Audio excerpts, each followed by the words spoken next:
Catherine, est-ce que la longueur de mon pénis est normale? Catherine, est-ce qu'aimer se faire choquer durant le sexe, c'est normal? Catherine, est-ce que je suis normale?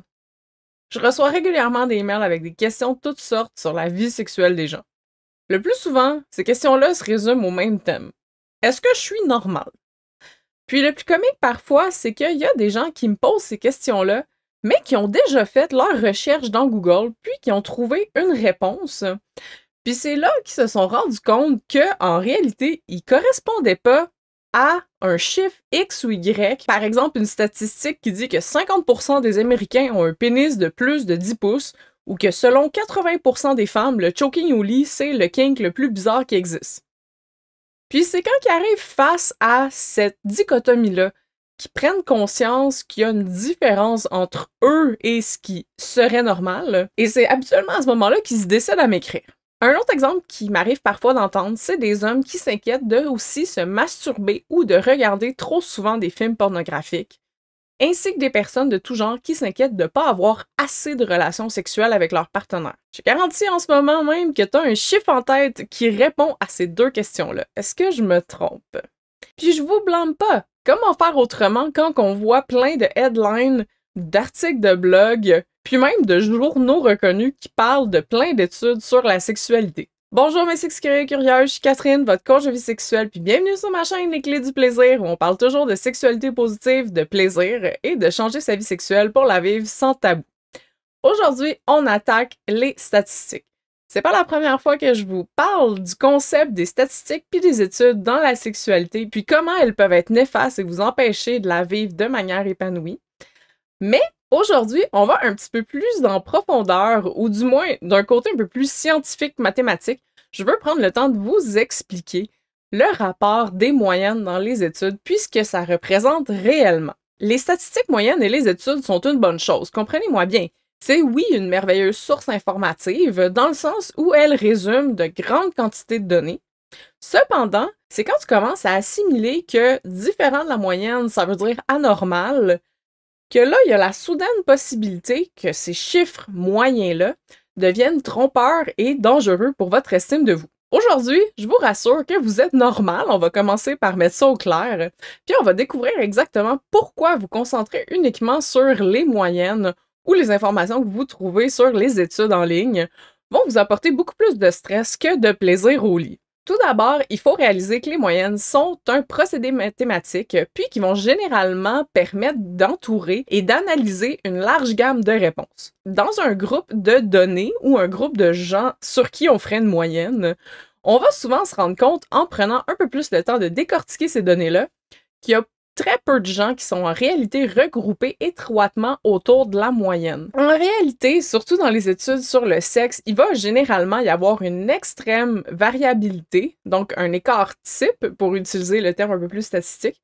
ce qui va signifier que certaines personnes vont avoir des scores beaucoup plus élevés, puis d'autres personnes vont avoir des scores beaucoup plus bas. Alors, si on définit normal dans cette situation-là, le normal va être toute la gamme de chiffres ou de personnes qui vont être inclus dans l'étude parce qu'un comportement sexuel dit normal, c'est équivalent à un comportement sexuel qui existe et pas à une valeur interprétée à partir de toutes ces réponses-là. La vérité, c'est que même si vous semblez très différent de certaines moyennes qui sont rapportées dans certaines études, vous entrez forcément dans la plage de réponses qui ont été comptées dans ces études-là. C'est une bonne nouvelle, non? Le moment où les moyennes peuvent devenir très trompeuses, c'est que quand on fait une moyenne, dans le spectre total des données qui vont être ramassées, on va avoir des réponses souvent extrêmes qui vont venir distordre le résultat. Lors du calcul d'une moyenne statistique, chaque cas individuel a le même poids.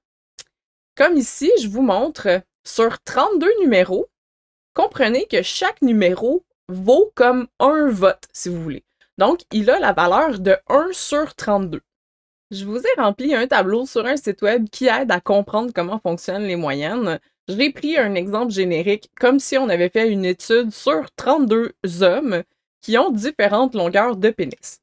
Donc, vous voyez dans le tableau, pour faire une moyenne, vous allez additionner simplement toutes les réponses et diviser par le nombre total d'observations.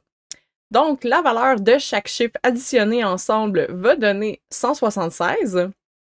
On va le diviser par 32 chiffres, donc 32 participants, ce qui va nous donner une moyenne de 5,5. Est-ce que c'est un chiffre qui vous sonne familier par hasard? Puis maintenant, je vous montre comment on peut venir jouer avec les données et garder quand même une moyenne de 5,5, mais en ayant un spectre complètement différent.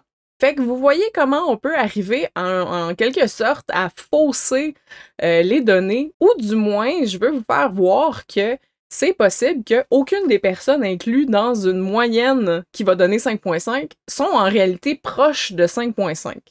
Donc, vous voyez, si je mets que des 10 et des 1, ça fonctionne quand même. Donc, si j'avais la moitié des hommes qui avaient des pénis de 10 pouces, puis l'autre moitié qui avait des pénis de 1 pouce, la moyenne serait quand même de 5,5. Mais en réalité, aucun des participants ne s'approche même de ce chiffre-là. Le deuxième problème, c'est que même si un très petit nombre de réponses extrêmes sont incluses dans un échantillon, elles pourraient fausser considérablement la moyenne. Par exemple, si vous deviez mener encore une fois la même enquête sur la taille de pénis de 32 hommes seulement, on note aussi ici que 32 hommes, c'est vraiment un très petit échantillon si on considérait que c'était une hypothétique étude sur la sexualité. Puis qu'il s'avérait que dans votre étude, il y a des participants qui se présentent qui sont des stars du porno de premier plan avec des gigantesques pénis. Vous voyez comment la moyenne résultante va soudainement être beaucoup plus, disons, exagérée. C'est pour ça que, en réalité, les chercheurs, dans leurs études, considèrent souvent la médiane en plus de la moyenne. La médiane, c'est le nombre médian entre les données. Donc, on va avoir exactement la moitié des réponses qui vont être au-dessus, puis l'autre moitié qui va être en dessous. Donc, le chiffre qui va se retrouver au milieu va s'appeler le chiffre médian. La médiane permet d'exclure les extrêmes. Donc, dans l'exemple de tantôt, ça nous permettrait d'exclure nos stars du porno. Avec ça, on vient trouver vraiment le point central dans nos données, ce qui va être souvent beaucoup plus pertinent, surtout quand on a un extrêmement grand ensemble de données. C'est utile de regarder ces deux chiffres parce que les moyennes seules ne racontent pas toute l'histoire, mais il peut aussi arriver que les médianes et les moyennes diffèrent considérablement les unes des autres. Donc, pour avoir quelque chose qui serait pertinent, on veut vraiment avoir ce qui va représenter le plus possible l'échantillon de personnes qu'on a dans notre étude.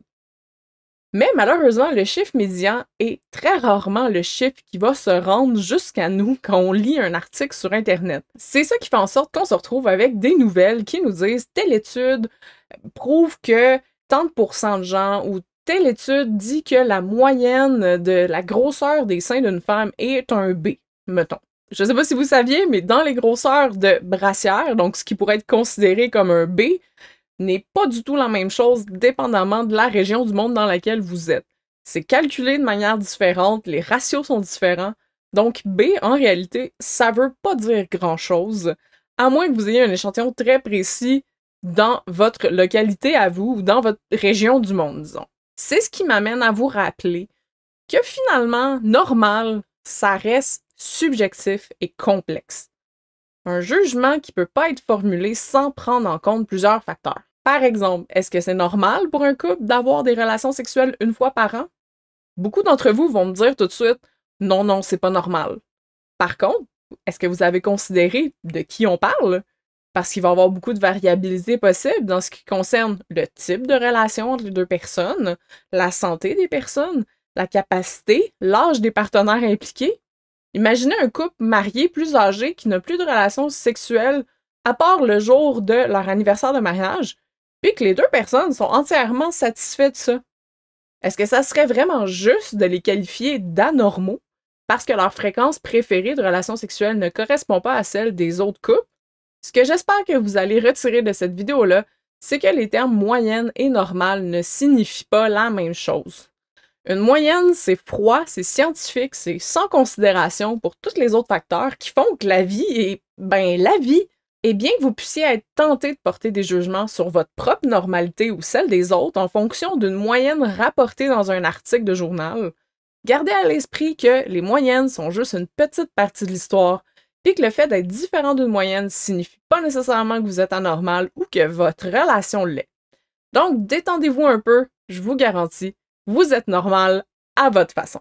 Abonne-toi à la chaîne pour en apprendre un petit peu plus sur la sexualité chaque semaine et te sentir de plus en plus normal. Tu vas découvrir avec moi plein de choses sur plein de sujets, le BDSM, la science, les nouvelles dans le monde du sexe, des reviews de jouets. Donc abonne-toi, aime cette vidéo, partage-la si jamais tu as eu un débat chauffé avec quelqu'un sur la moyenne de la longueur du pénis par exemple. Ça pourrait peut-être leur faire voir les choses d'une manière différente.